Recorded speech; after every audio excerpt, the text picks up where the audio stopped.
College আওয়ার্সের পরে সন্ধ্যে 7টার সময় মেয়েটিকে ডাকা হলো, তাও জিএস পদ নিয়ে কথা বলার জন্য। কলেজে তো মানুষ পড়াশোনার দিকে ধ্যান দেওয়া উচিত, সেখানে একটা জিএস পদ নিয়ে আলোচনা সন্ধ্যাবেলা একটা স্ট্রাইক করার কথা ছিল না? দেখুন, এগুলো সমস্ত হয়েছে যখন আপনি স্টুডেন্টস ইউনিয়ন, একটা গণতান্ত্রিক ফোরাম, সেখানে বিভিন্ন দর্শন নিয়ে তর্ক বিতর্ক হয়, ছাত্রছাত্রীদের সুযোগ সুবিধা শিক্ষা নিতে তর্ক বিতর্ক হয়, যারা প্রতিনিধিত্ব করেন তাদের একটা দায়বদ্ধতা থাকে। সেই নির্বাচনটা বন্ধ হয়ে গেছে।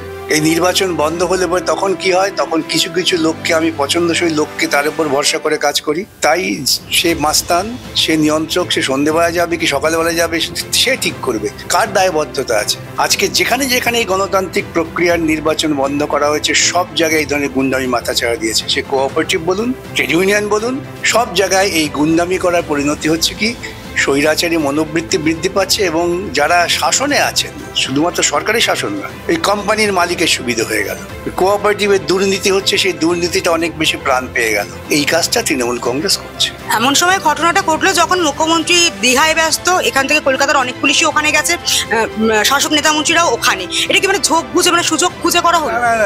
আচ্ছা বলুন তো, যেখানে রাজ্যের একটি সংবিধান দ্বারা নির্বাচিত সরকার সরকারি কোষাগার থেকে মন্দির তৈরি করে, তার ঝোঁক তো মন্দিরে, কেন তিনি বিশ্বাস করেন ওই মন্দিরের জগন্নাথই সব রক্ষা করবে। আপনি বিস্মিত হবেন না কাল যদি কেউ বলেন যে আমরা তো জগন্নাথের উপরে ছেড়ে দিয়েছি, তিনি রক্ষাকর্তা। যেমন এখন বিজেপিরা গোটা দেশ জুড়ে বলছেন রাম রক্ষাকর্তা, হনুমান রক্ষাকর্তা। আসল নিজেদের প্রশাসনিক ব্যর্থতাকে ঢাকবার একটা অন্যতম সবচেয়ে বড় পর্দা হচ্ছে ধর্ম। আর ধর্ম শুধু না, ধর্ম যদি মানুষ পালন করে সেটা ভিন্ন কথা, কিন্তু ধর্মীয় আচার, সেই আচারটাকে খুব বড় জায়গায় নিয়ে আসার প্রচেষ্টা, তাতে কি হয়, বাণিজ্য হয়। সেই কাজটা মুখ্যমন্ত্রী দীঘায় করতে গেছেন। তিনি তো প্রশাসনিক দায়িত্ব নিয়ে প্রশাসনকে চালাবার মতো কোনো রকম যোগ্যতা প্রমাণ করেননি, তাই তিনি এখন ধর্ম করছেন।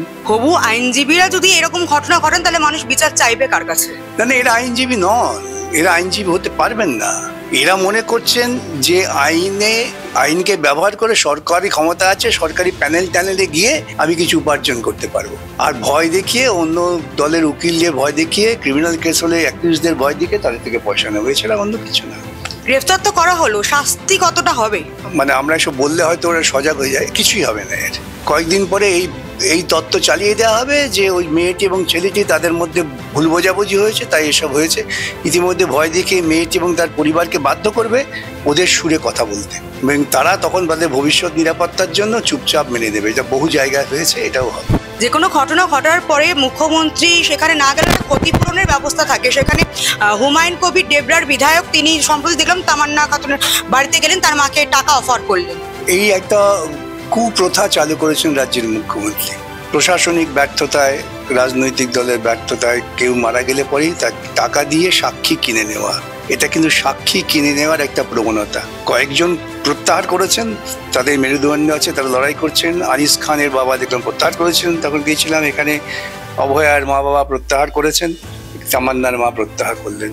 শুধু এরা চাইছে যে আমার টাকা দিয়ে আমি মুখ বন্ধ করে দেবো। প্রসঙ্গত বলি, যার ফলে এইসব বেআইনি পথে টাকা উপার্জনের জন্য ইলেকট্রাল বন্ড জবাবদিহি করতে হবে না কোত্থেকে টাকা আসছে। এবং আরএসএস এর নেতারা, তারা অনেকে বলেন, অনেকে, যে টাকা দিয়ে মুখ বন্ধ করে দেবো। এই টাকা দিয়ে মুখ বন্ধ করার যে কৃষ্টি, সেই কৃষ্টি কিছুদিন চালু থাকবে, বেশি দিন থাকবে না। তৃণমূল তো হুমায়ুন কবিরকে পাঠাননি, তাহলে উনি দলের ঊর্ধ্বে উঠে এটা কিভাবে করতে পারলেন? না, এগুলো সব সাজানো কথা। তোরাই পাঠিয়েছিলেন, এখন জনরোষের মুখে দাঁড়িয়ে এইসব নাটক করতে হচ্ছে। শোকজের নাটক ফাটক করছে, তাও দিন বাদে বলুন ঠিক আছে, ধমক দিয়ে দিয়েছি, ব্যাস। দেখলেন না অনুব্রতর ক্ষেত্রে কি হলো? সুতরাং তৃণমূল দলের শৃঙ্খলা রক্ষা, তৃণমূল দলের শোকজ, এসব নিয়ে যারা খুব আস্থা জ্ঞাপন করেন, তারা নিজেরাই নিজেদের প্রতি অনাস্থা প্রকাশ করেন। আরজিকরের পর অনেক আন্দোলন দেখলাম, এই ঘটনাটা কিছুদিন পরে কি থিতিয়ে যাবে? মানুষ যদি তার চেতনার ভিত্তিতে প্রবল প্রতিবাদ না করেন, থিতিয়ে যাবে। ওরা তো খুব গর্বিত, ওরা বলেন আমরা ভোটে জিতছি। ভোটে কিভাবে জিতছেন সেটা ভিন্ন কথা, কিন্তু ভোটে জিতছি মানে আমাদের সব যত অপকর্ম করেছি সব ধুয়ে গেল। ভোটে জেতাটাই হচ্ছে একমাত্র নিদান। সারদার টাকা চুরি করেছি, নারদার টাকা চুরি করেছি, এখন তো বলছে বেশ করেছি, আমাদের কি হলো? এই শিক্ষার দুর্নীতি দুদিন ধরে বলুন বেশ করেছি, আমাদের কি হলো? আমরা তো টাকা পয়সা পেয়ে গেলাম। এই হচ্ছে রাজনৈতিক দর্শন, এবং একে যারা সমর্থন করেন প্রত্যক্ষভাবে পরোক্ষভাবে, তাদের থেকে এইরকম দায়িত্ব জ্ঞানহীন, অসামাজিক, সমাজ বিরোধী বলবো না, চিন্তার মানুষ কিন্তু আমাদের সমাজের পক্ষে ক্ষতিকর। সরকারি টাকায় মন্দির হচ্ছে, ডিএটা কি দেওয়া যায় না?